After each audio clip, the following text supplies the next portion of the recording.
Tay never thought he would leave Earth. He was a simple soldier, nothing special, nothing important. He had joined the United Earth Forces when he was 22 years old. For 5 years, he had done nothing but guard empty bases and patrol quiet moons.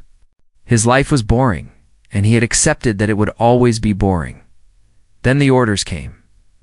He was sitting in the mess hall of Station 7, eating cold rice and watching the stars through a dirty window. His communicator beeped, and he almost ignored it.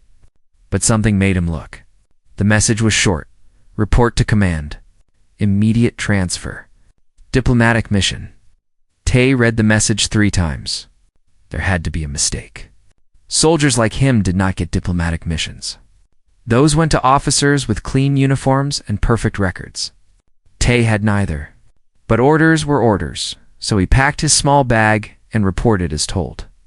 2 days later, he stood inside the Kirin capital ship called Eternity's Grace, and he understood that his life would never be boring again.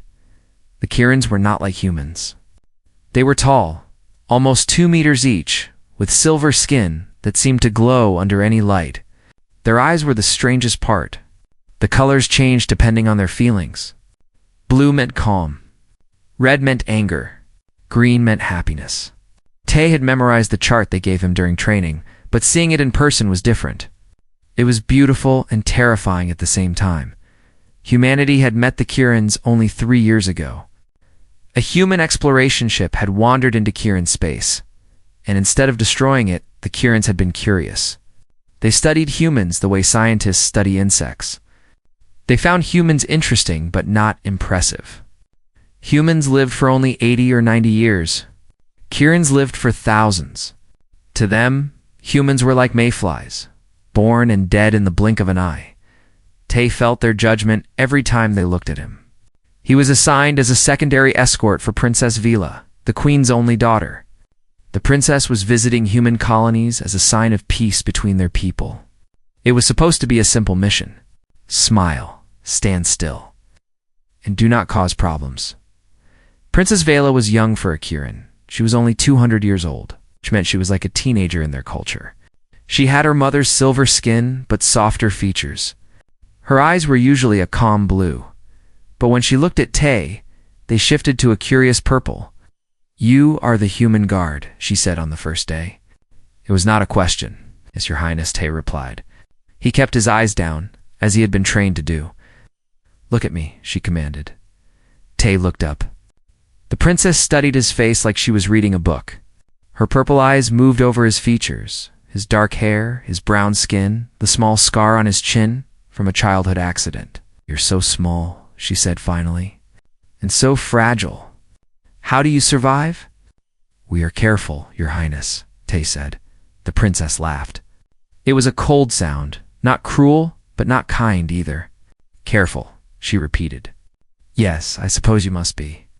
She walked away, and Tay returned to his post. He stood there for 6 hours without moving. He watched everything. He noticed the way certain servants whispered to each other when they thought no one was looking. He noticed how some of the Kirin guards seemed nervous whenever ships from the Moran Collective passed nearby. He noticed small things that others missed. That night, he sent a report to his commanding officer on Earth. His name was June, a serious man who had been Tay's mentor since basic training. "Something feels wrong here," Tay wrote. "The Kirins are hiding something. There is tension on this ship." June's reply came an hour later. "Do your job. Do not cause problems. You are there to smile and stand still, nothing more." Tay read the message and sighed. He closed his communicator and returned to his small room. It was barely bigger than a closet, with a thin bed and a single light. The Kirins had not wasted any comfort on him. He was just a human after all. The days passed slowly. Tay followed the princess from event to event. Standing in the background, while she smiled at human leaders and accepted their gifts, he never spoke unless spoken to. He never sat unless ordered to sit. He simply watched and waited. The princess began to notice him. At first it was just small glances. Then it was questions. "Why do you never sit?" she asked one evening. They were on a human colony called New Soul, attending a formal dinner. Tay had been standing for 4 hours while everyone else sat at long tables covered with food. "My job is to protect you, Your Highness," Tay said. "I cannot do that sitting down, your job." The princess tilted her head. "You truly believe you could protect me? You are human. You would die in seconds against any real threat." "Yes, Your Highness," Tay agreed. "But those seconds might be enough." The princess was quiet for a long moment. Her eyes shifted to a color Tay did not recognize. It was somewhere between blue and purple, uncertain and confused. "You are strange," she said finally. "I have never met a human like you." "I am just a soldier, Your Highness." "No," she said softly. "You are something more. I do not know what, but you are something more." She returned to the dinner, and Tay remained at his post. But something had changed between them. The princess no longer looked at him like an insect. She looked at him like a puzzle she wanted to solve. The mission continued for 2 more weeks. Tay sent reports to June every night, and every night June told him to stop worrying. But Tay could not stop. The feeling in his gut grew stronger with each passing day. Something bad was coming. He could feel it like a storm on the horizon. On the last night of the tour, they arrived at a neutral space station called Haven's Reach. It was a place where all species could meet in peace. Kirans, humans, and others gathered there for trade and diplomacy. There was a state dinner planned, a final celebration before the princess returned home. Tay put on his best uniform and checked his weapon 3 times. He looked at himself in the mirror and saw a tired man with worried eyes. "Just 1 more night," he told himself. "1 more night, and then you can go home." But deep down, he knew that home was already far away. Something was about to happen. Something that would change his life forever. He could feel it in his bones, in his blood. In every breath he took. He walked out of his room and went to take his position beside the princess. The dinner was starting. The guests were arriving. And somewhere in the crowd, death was waiting. Tay did not know it yet, but this would be the last night of his old life. By morning, everything would be different. By morning, he would no longer be just a soldier. By morning, he would be something far more. The dinner hall was beautiful. Golden lights hung from the ceiling like captured stars. Long tables covered in white cloth held more food than Tay had ever seen in his life. Hundreds of guests filled the room, wearing their finest clothes and speaking in soft voices. It was the kind of place where nothing bad should ever happen, but Tay felt the danger anyway. He stood against the wall. 3 meters behind Princess Vela, she sat at the head table with other important guests. Laughing at something a human ambassador had said, her eyes were a happy green, and she looked more relaxed than Tay had ever seen her. For her, this was just another party. For Tay, it was a room full of threats. He watched the servants moving between tables. Most of them looked normal, doing their jobs without any problem. But 3 of them were different. They moved too smoothly, too carefully. Their eyes did not match their smiles. Tay had seen that look before, in soldiers preparing for battle.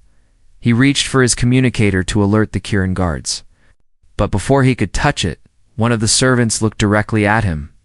Their eyes met across the crowded room. The servant's smile faded. Tay saw the truth in that. Moment assassins. Everything happened in seconds. The 3 servants threw off their disguises and pulled out weapons. They were Moran agents, members of the collective that had been at war with the Kirins for centuries. Their weapons were plasma guns designed to burn through armor and flesh alike. They moved fast, faster than any human could move. And they fired at the Kirin guards before anyone could react. The guards fell. Blue blood sprayed across the white tablecloths. Guests screamed and ran in all directions, pushing and falling over each other. The beautiful dinner had become a nightmare in the span of a heartbeat. Tay did not run. He did not scream. He pushed through the crowd toward the princess, his eyes locked on the lead assassin. The Moran was aiming his weapon directly at Vela. She was frozen in her seat, her eyes wide with fear, their color a terrified white. Tay knew he could not reach the assassin in time. The distance was too great, and the weapon was already pointing at the princess. There was only one thing he could do. He threw himself in front of her, The plasma bolt hit him in the back. The pain was unlike anything he had ever felt. It was fire and ice and lightning all at once, burning through his armor and into his flesh. He felt his skin tear, his muscles cook, his bones crack from the heat. But he did not fall. Not yet. Tay landed on top of the princess, covering her body with his own. He could feel her shaking beneath him, could hear her screaming his name, but he could not answer. The pain had stolen his voice. Through blurred eyes, he saw the assassin aiming for a second shot. Tay's hand found his weapon. He did not remember drawing it. His fingers pulled the trigger once, twice, 3 times. The first shot missed. The second hit the assassin in the shoulder.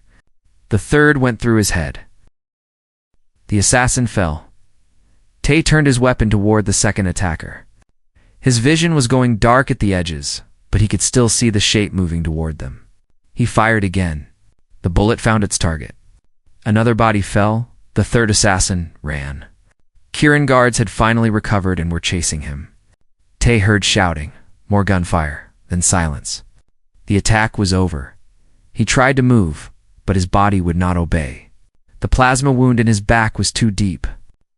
He could feel his life leaking out of him, warm and wet against the cold floor.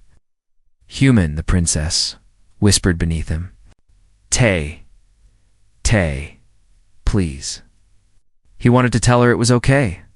He wanted to say that she was safe now, that he had done his job, but his mouth would not form the words. The darkness was closing in too fast. The last thing he heard was Princess Vela screaming for help. Then everything went black. When Tay woke up, he was not dead. That surprised him more than anything. He was lying in a medical pod, surrounded by machines that beeped and hummed with strange energy.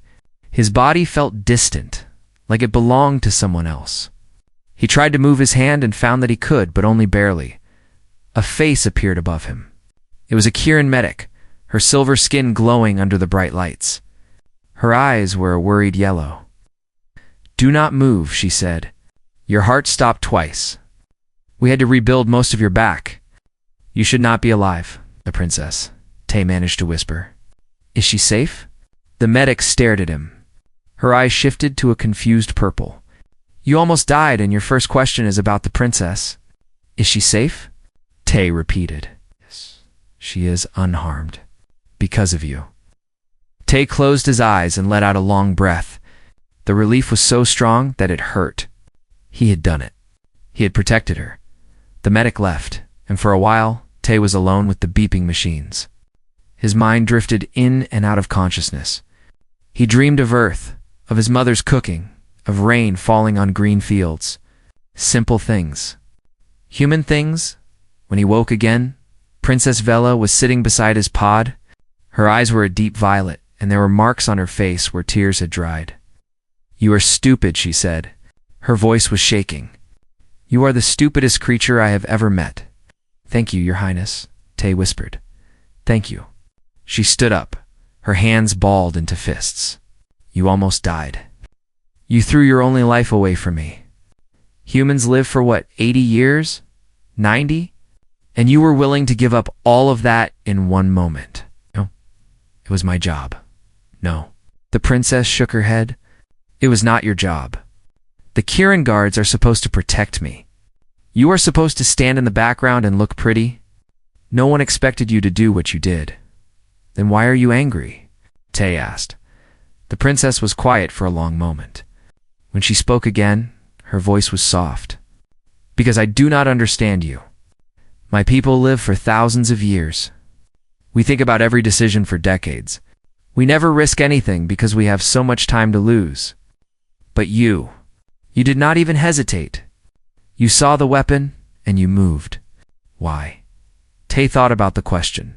The truth was simple, almost too simple to say out loud. "Because it was the right thing to do," he said finally. "I did not think about living or dying. I just saw you in danger, and I moved." The princess stared at him. Her eyes changed color again, cycling through shades he could not name. Finally, they settled on something warm, something close to gold. "My mother wants to see you," she said.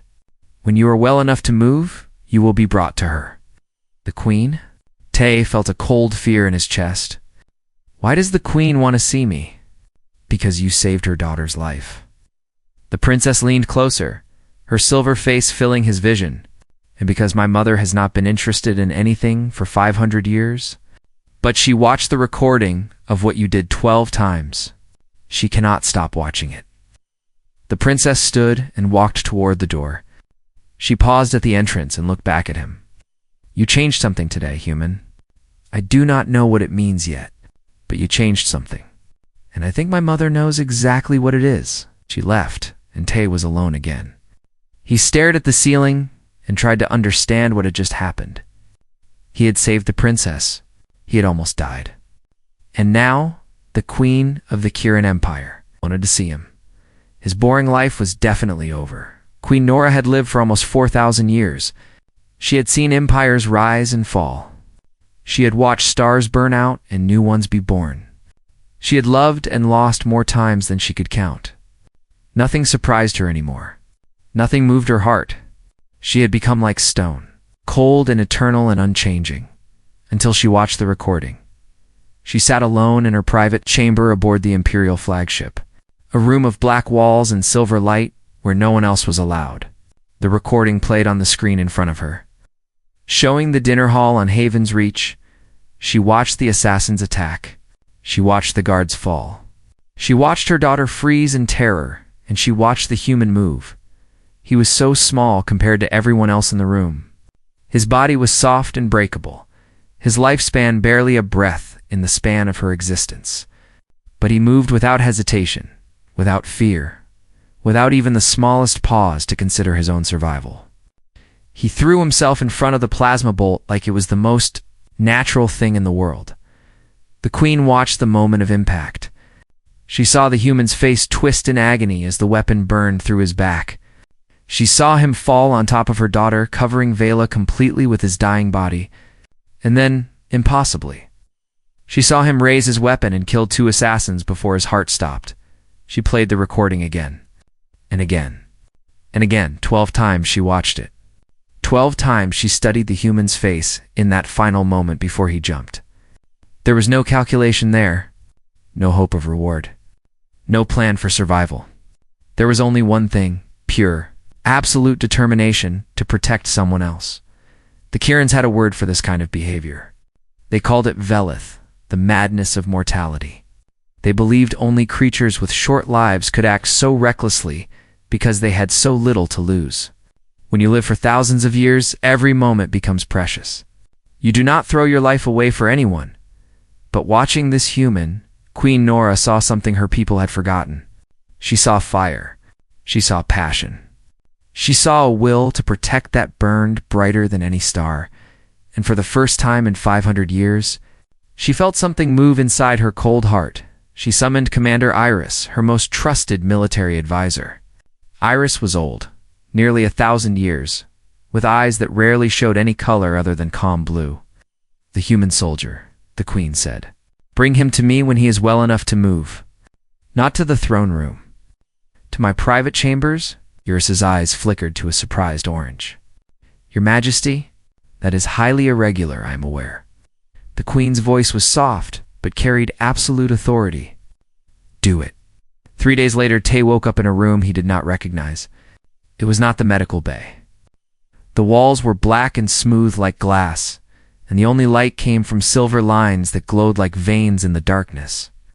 The air smelled different, too, cleaner and colder than any place he had ever been. He tried to sit up and found that he could. His back still ached, but the worst of the pain was gone. The Kirin medics had done good work. Commander Iris stood nearby, watching him with her calm blue eyes. She was tall even for a Kirin, her silver skin marked with the scars of old battles. You are in the Queen's private chambers, she said. Do not touch anything. Do not speak unless spoken to. And above all, do not lie. Queen Nora has ruled for nearly 4,000 years. She will know if you lie. Tay nodded slowly. His heart was beating fast, but he forced himself to stay calm. He was just a soldier. He had faced death before. He could face a queen. The door opened, and Queen Nora entered. She was the most beautiful and terrifying creature Tay had ever seen. She moved like water, smooth and graceful, her silver skin seeming to glow from within. Her eyes were deep gold, a color he had never seen on any other Kirin. She wore a simple black dress that somehow looked more regal than any crown, but it was her presence that truly overwhelmed him. She filled the room like gravity itself, pressing down on everything around her. Tay understood in that moment why she had ruled for so long. She was not just a queen. She was a force of nature. Queen Nora stopped in front of him and studied his face. Her gold eyes moved over his features slowly, taking in every detail. Tay held her gaze because he did not know what else to do. He was supposed to look down, but something in him refused to submit. The queen smiled. It was a small smile, barely visible, but it made Commander Iris draw a sharp breath. "Our people live such brief lives," Queen Nora said. Her voice was like music, soft and deep. 80 years. Perhaps 90 if you are lucky. And yet you spent yours to save my daughter. Why? Tay thought about the question.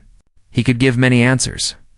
He could talk about duty, about honor, about the importance of the diplomatic mission. But the queen had told him not to lie, and all of those answers would be lies, because it was the right thing to do, he said simply. The queen tilted her head. The right thing to do. Such a simple answer. The truth is usually simple, Your Majesty. Queen Nora was quiet for a long moment. Her eyes shifted through colors that Tay could not name, emotions he could not understand. Finally, they settled back to gold. "I have watched your species for 3 years," she said. "I thought I understood you. Short-lived creatures, burning through your brief existence in a desperate rush to experience everything before death claims you. I pitied you. I thought your lives were tragic." She stepped closer, and Tay could feel the warmth radiating from her silver skin. She was so close now that he could see the tiny patterns in her eyes, like galaxies spinning in gold light. "But I was wrong," she continued. "Your short lives are not a curse. They are a gift. They make you brave in ways my people have forgotten. They make you feel things we can no longer feel. They make you burn." She reached out and touched his face. Her fingers were cool against his skin, but they sent fire through his veins. He could not move. He could barely breathe. "You will not return to Earth," Queen Nora declared. Her voice was soft but absolute, like the law of gravity. "From this day forward, you belong to me." Tay stared at her. His mind tried to process her words, but could not.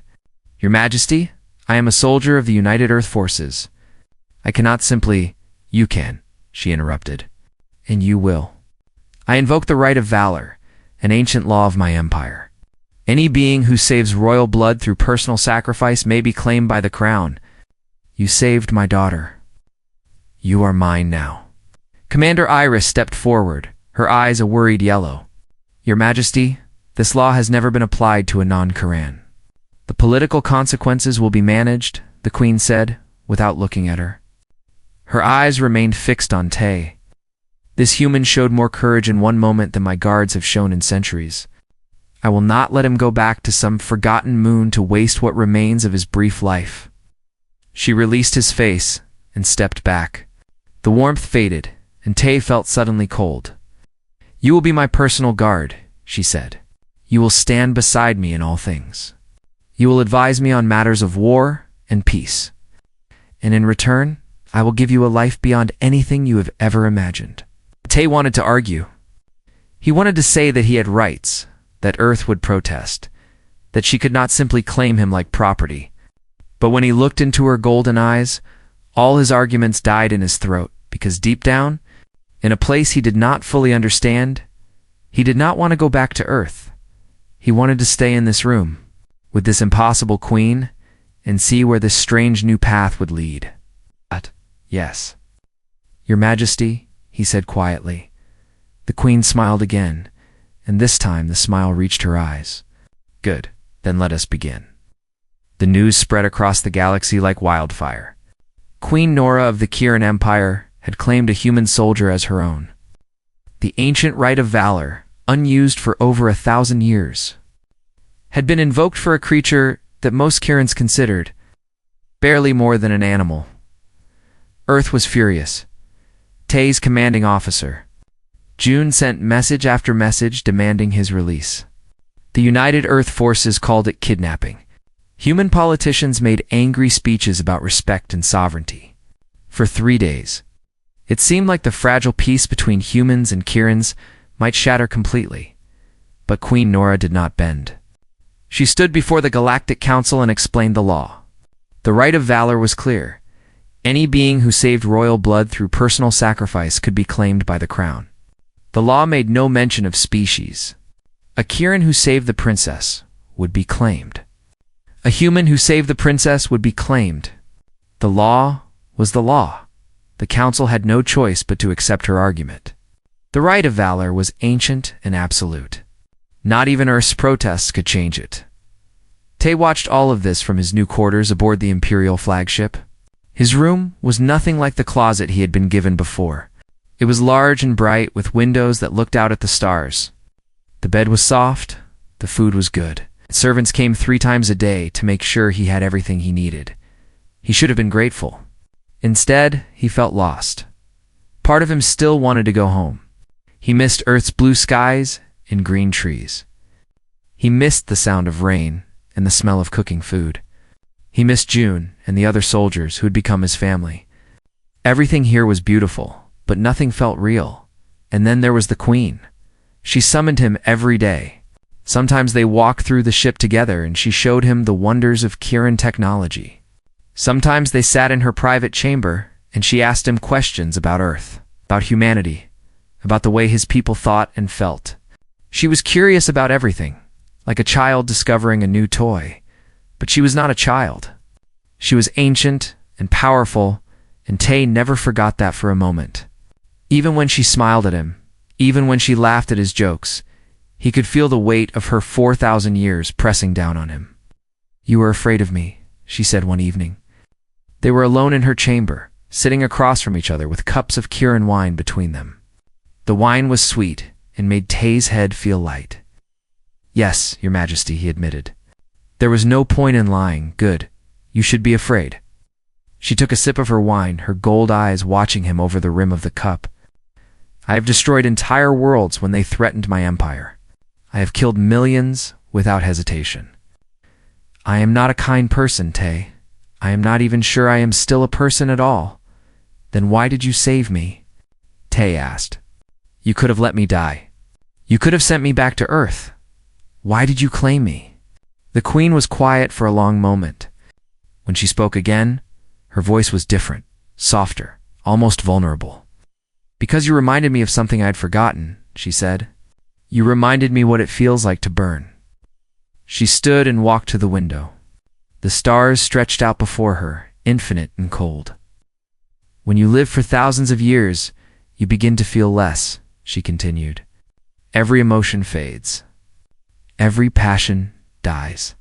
After my first 1,000 years, I stopped falling in love. After my second 1,000, I stopped feeling joy. After my third, I stopped feeling fear. I became like the stars outside this window. Bright, perhaps, but cold and distant and empty." She turned to look at him. Her eyes had changed to a color he had never seen before, something between gold and silver, like dying sunlight. "But when I watched you throw yourself in front of that weapon, something moved inside me. I felt something I had not felt in 500 years. I felt wonder. I felt admiration. I felt heat." She walked toward him slowly, her silver skin glowing in the dim light. "You burn, Tay. You burn so brightly that I can feel it even from across the room. And I have been cold for so long." Tay stood to meet her. His heart was pounding in his chest, and his hands were shaking slightly. He did not know what to say. He did not know what to feel. Everything was happening too fast. "I am just a human," he whispered. "I will be dead in 50 years. Maybe 60 if I am lucky. What can I possibly offer you?" The Queen reached out and took his hand. Her skin was cool against his warmth, and the contrast made both of them shiver. "You can offer me 50 years of fire," she said. 50 years of passion, 50 years of feeling alive again. And when you are gone, I will carry your memory inside me for the rest of eternity. That is more than anyone has given me in 1,000 years." She pressed her forehead against his, a gesture of absolute intimacy among her people. Tay closed his eyes and breathed in her scent, like flowers and starlight mixed together. "Stay with me," she whispered. "Not because I command you. Not because the law says you must. Stay with me because you want to." Tay thought about Earth. He thought about June and his old life and everything he would be leaving behind. But he also thought about this impossible queen who had ruled for 4,000 years and had forgotten how to feel. He thought about the warmth in her eyes when she looked at him. He thought about the way her hand felt in his. He said softly, "I will stay." The queen pulled back and looked at him. Her eyes were glowing now, gold and silver and white, cycling through colors that seemed to hold every emotion at once. "Then let me show you who I really am," she said. "Not the queen. Not the ruler. Just me." That night she told him stories of her long life. She spoke of her childhood, of her first love, of the wars she had fought and the friends she had lost. She spoke of the loneliness that had consumed her for centuries, the feeling of watching everyone she cared about die while she continued on forever. And Tay listened. He did not interrupt. He did not judge. He simply sat beside her and let her speak, and when she finally fell silent, he took her hand and held it. "You are not alone anymore," he said. "For as long as I live, you will not be alone." The queen looked at him with eyes that had finally settled on a single color. It was a warm, deep gold, like sunlight after a long winter. "No," she agreed. "I do not think I am." Princess Vela came to visit the next morning. She found Tay and her mother sitting together, talking quietly over breakfast. The princess's eyes shifted to a surprised orange, then a happy green. "I see things have changed," she said with a small smile. "They have," the queen agreed. She looked at Tay, and her eyes were still that warm gold. "They have changed very much indeed." And for the first time in 500 years, Queen Nora laughed. It was a real laugh, full and warm and alive. The sound echoed through the ship like music. The peace did not last. 6 months after Tay became the queen's personal guard, the Moran Collective attacked. They had been planning their revenge since the failed assassination, gathering ships and soldiers in secret. Now they struck with all their strength, invading the outer worlds of the Kiran Empire. With a fleet larger than anything seen in centuries, the War Council gathered in the Queen's throne room. Commander Iris stood before a massive holographic map showing the invasion. Red dots marked enemy ships. Blue dots marked Kiran defenses. The red was winning. "They have more ships than we expected," Iris reported, her eyes a worried yellow. "Our border fleets are being pushed back. At this rate, they will reach the core worlds within 3 months." Queen Nora sat on her throne, her face as cold and hard as stone. She had become the queen again, the ruler of an empire at war. The warmth Tay had seen in her eyes was hidden now, replaced by the weight of responsibility. "Options," she demanded. "We can fight a defensive war," Iris said. "Retreat to the core worlds and hold them until the collective runs out of resources. It will take decades, and we will lose many outer worlds, but we will survive." "It's unacceptable." "What else?" "A full offensive. Throw everything we have at their main fleet. If we win, the war ends. If we lose..." Iris paused. "If we lose, we lose everything." The council members argued among themselves. Some wanted to defend. Some wanted to attack. Others wanted to negotiate, to offer peace before more blood was spilled. The debate went on for hours, going in circles with no resolution. Tay stood in the shadows, watching and listening. He was not supposed to speak at these meetings. He was just a guard, a human with no experience in galactic warfare. But as the hours passed and the arguing continued, he began to see something that the Kirans could not see. They were thinking too. Slowly, the Kirans lived for thousands of years. They made decisions over decades, considering every possibility before acting. But war did not wait. The Moran Collective was moving fast, taking world after world while the council debated. By the time the Kirans made a decision, there might be nothing left to save. "Your Majesty," Tay said quietly, Every head in the room turned toward him. Some faces showed surprise. Others showed anger. A human speaking at the War Council was unheard of. Speak, the Queen commanded. Tay stepped forward, feeling the weight of 100 ancient eyes on him. The collective is not stronger than you. They are faster. They are winning because they are making decisions in days, while you make decisions in months. What do you suggest? Iris asked coldly. Her eyes had shifted to an annoyed red. A targeted strike, Tay said. Not against their fleet. Against their leadership? The Moran Collective is held together by a small group of commanders. Remove them, and the whole thing falls apart. The council erupted in protest. Such an operation would be suicide. It would require a small team to penetrate deep into enemy territory, to avoid their entire fleet, and attack their most protected location. No Kieran would volunteer for such a mission. They had too much to lose. Tay said when the shouting died down. Your people will not do it, but mine will. Turn to the Queen. Contact Earth. Offer them an alliance. Full partnership, equal standing, shared technology. In return, ask for soldiers. Human soldiers who know how to fight impossible battles. Humans, Iris said with contempt. They lived for less than a century.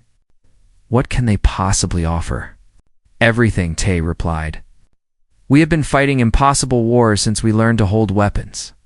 We do not think about living for 1,000 years. We think about winning today.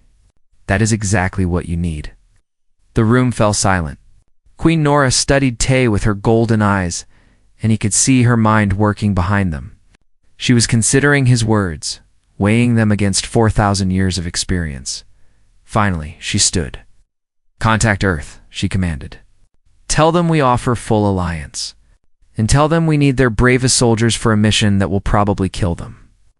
The alliance was formed within weeks. Earth sent their best special forces, led by June himself. When Tay saw his old commander again, he felt tears burn in his eyes. June grabbed him in a tight hug and said nothing. Nothing needed to be said. The strike force was assembled in secret. 50 humans and 20 Kirans, the best warriors from both species. They trained together, fought together, learned to trust each other. The humans taught the Kirans how to move fast and strike hard. The Kirans taught the humans how to use their advanced technology. Together, they became something new. Tay led the mission. Queen Nora did not want him to go. She held him the night before and begged him to stay. But they both knew he had to lead. He was the bridge between the two species. Without him, the mission would fail. Come back to me, she whispered in the darkness. I will, he promised. The operation was called Shadowfire. They infiltrated Moran space in stolen ships, avoiding patrols through a combination of human cunning and Kieran technology. It took 3 weeks to reach the enemy's capital. 3 weeks of hiding and running and fighting when discovery was unavoidable. When they finally reached the collective's headquarters, they struck like lightning. The humans moved first, fast and brutal, cutting through defenders before they could react. The Kirans followed, using their superior strength to break through fortified positions. In one night, they killed every commander the collective had. But victory came at a cost. Tay was wounded again. An enemy soldier had shot him in the chest as he pushed through the final door. He killed the soldier and completed the mission, but by the time it was over, he could barely stand. June found him lying in a pool of blood, still holding his weapon. You stupid man, June said with tears in his eyes. You were supposed to stay safe. I was supposed to protect what matters, Tay whispered. And I did. They brought him home. Queen Nora was waiting when the ship landed. She ran to him like she had forgotten she was a queen. Like she was just a woman desperate to see the man she loved. She pressed her forehead against his, her silver tears falling on his face. You foolish, magnificent creature, she whispered. You promised to come back to me. I kept my promise, Tay said weakly. The queen held him while the medics worked.